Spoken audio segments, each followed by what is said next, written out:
A member of the Cannondale powered by Cyclocross World team for the past 8 seasons, Curtis White is one of the youngest yet most experienced riders in the elite men's cyclocross field. Getting an opportunity to race in Europe late last year with his team gave him a great learning experience and a huge opportunity to progress as an athlete in a year when most athletes were not racing due to coronavirus restrictions. I speak to Curtis about his motivation for the 2021 USA National Championships, as well as who his biggest competitors are this season.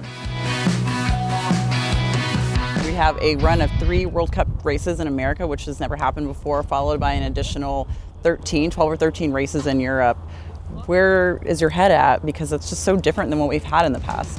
One race at a time. And I think especially with the US season, we have a lot of big races early in the year. But Sunday's race in Waterloo wasn't exactly what I wanted or expected out of myself.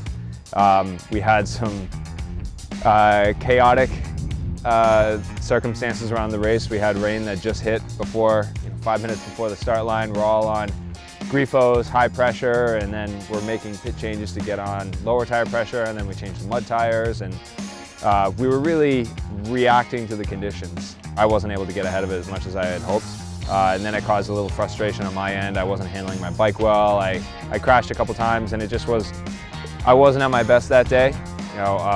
My biggest goals are the national championships and the world championships when we come back to Fayetteville at the end of January. That's several months from now. So I'm very confident and happy with my form right now. I know I'm able to compete and operate at a very high level, but one bad day on the bike isn't the end of the world. It's not that I'm losing form within a couple days or within a week. It's just I'm the same Curtis as I was a couple weeks ago.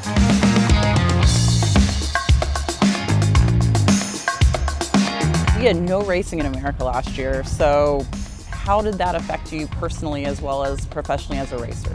Yeah, last year was really tough with the pandemic and everyone just hunkering down and trying to stay healthy and kind of operate in a very tight circle. And for me, I viewed it as the longest training camp I ever had. It was an opportunity I've never really had before. I was able to get in longer miles and more training and able to kind of focus on my process, dial in the recovery, the diet, the training, all of these things around being a professional athlete. And that was exciting. It was something that I wasn't able to do, and I was able to kind of look at the situation positively. We didn't have any racing in the US, but we were one of the few teams and athletes to be able to go to Europe and compete last November through January. We went over early November and we're in Belgium all the way through the World Championships. That was a huge, huge learning experience. 18 or 20 races that we did over there.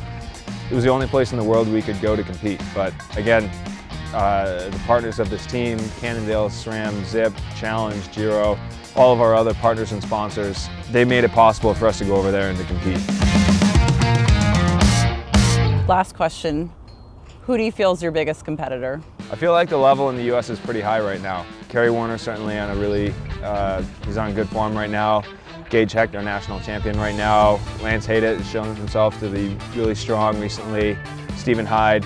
Then we have the second wave of riders that's really coming up and able to mix it up in these races. So, none of these guys are making my job easy, and that's, it's good. That's how I like it. But, with everyone being at such a high level right now, it'll only push me to be better.